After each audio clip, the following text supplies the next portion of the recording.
Imagine an AI that doesn't just answer your questions, but actually anticipates your needs and then acts on them. Well, welcome to the world of agentic AI. It's totally changing the game for how we measure success. We're talking about a huge leap from simple tools to autonomous partners. And to really master it, we're going to need a whole new playbook. So that brings up a really big question for any business leader.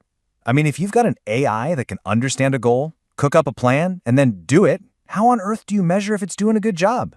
Let's be real. Your old report card just doesn't work anymore. Okay, so let's be super clear about what we're talking about here. This isn't your run-of-the-mill chatbot. No, these are systems that are built to understand a big-picture goal, make their own decisions, and then actually take action to get it done in really complex situations. Think less of a tool and more of an autonomous teammate. And it's that very autonomy that just shatters our old ways of measuring things.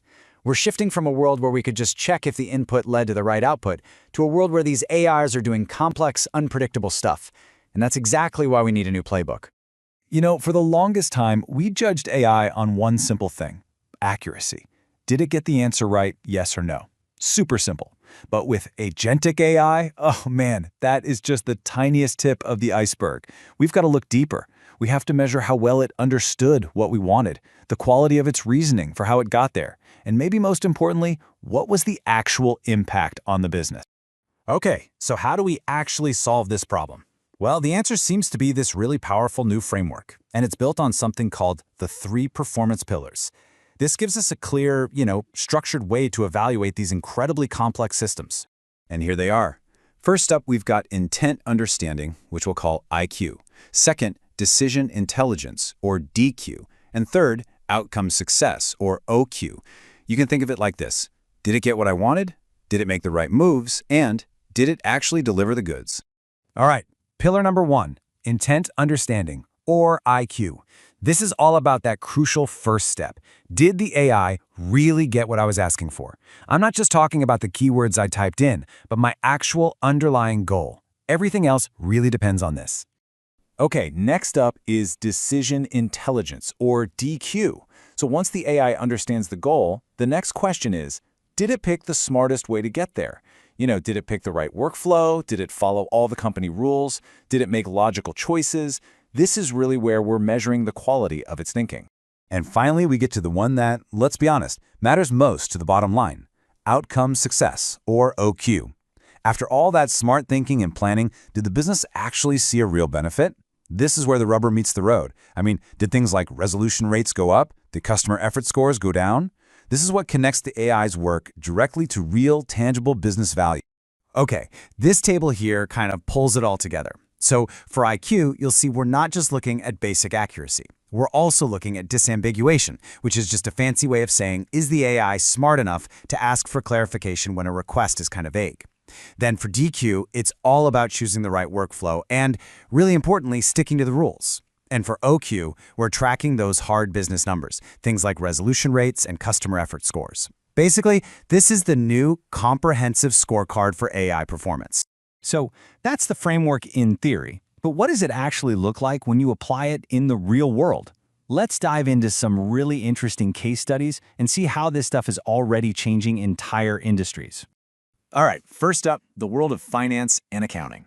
This is an area that's been jumping on this tech early, using it to handle all those complex, data-heavy jobs that used to be a completely manual grind. And wow, the results are pretty compelling. For example, one financial services company saw a huge drop in the time it took to pull complex info from thousands of documents.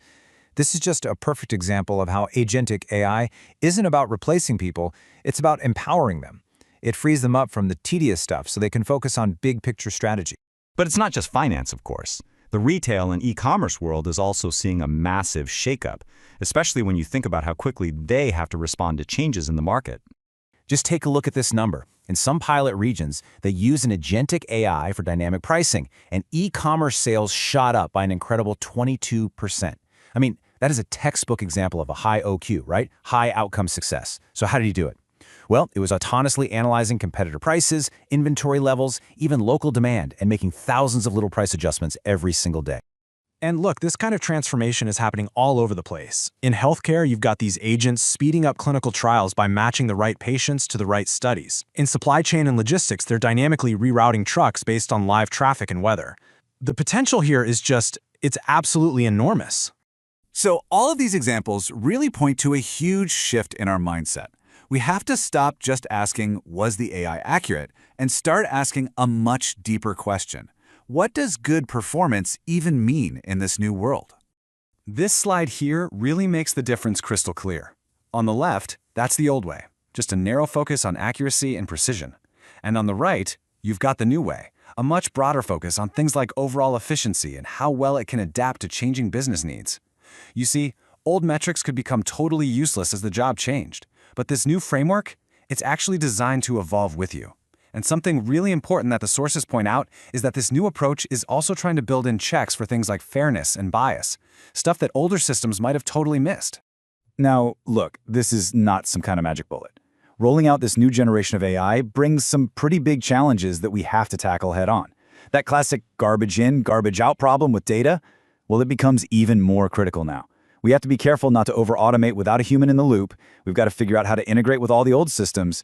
And maybe the most important thing of all, we have to build trust with the actual people who are going to be using these things day in and day out. So, with all that in mind, what does the future actually look like? It's pretty clear that agentic AI is on the verge of completely reshaping the future of work as we know it. And I think this quote here from Kevin Scott, the CTO at Microsoft, just frames it perfectly. He says this isn't a story about humans versus machines. It's a story about partnership. It's a collaboration where these AI systems boost our own abilities, making all of us more productive and more creative. And the economic scale of this shift, it's just staggering. The market for AI is projected to hit $3.3 trillion by 2032. Just to put that number in perspective for you, that is bigger than the entire economy of the United Kingdom. This is not some niche tech. This is a fundamental transformation of the economy. Which leaves us with one last really fascinating question to chew on. As these AI systems go from being simple tools to being actual autonomous teammates, who becomes their manager? It's a massive challenge, and honestly, how we answer it is going to define the next generation of leadership and business strategy.